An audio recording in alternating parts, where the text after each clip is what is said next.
চরিত্র ও দরিদ্র দুই দুঃসম্পর্কের ভাই। কপাল ফেরে দুইয়ের এখন এক বাসাতেই ঠাঁই।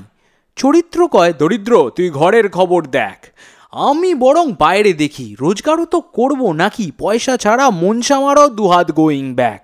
দরিদ্রটা বেজায় ভালো, ভাঙা ঘরে চাঁদের আলো। চরিত্রটা একটু কালো, দরিদ্র তা জানতো। বর্ণবিভেদ মানে নাকি কেউ, সমাজ বোধহয় মানত।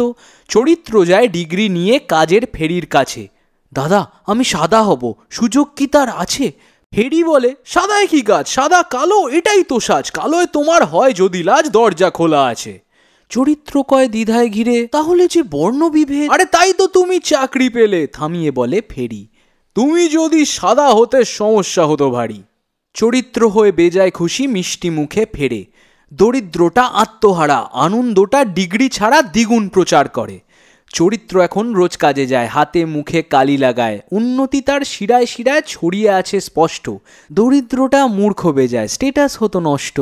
ভ্রাতৃত্বটা দুঃসম্পর্কের টান অতি ক্ষীণ, তাই চরিত্র আজ দারিদ্র্যহারা, দরিদ্র চরিত্রহীন।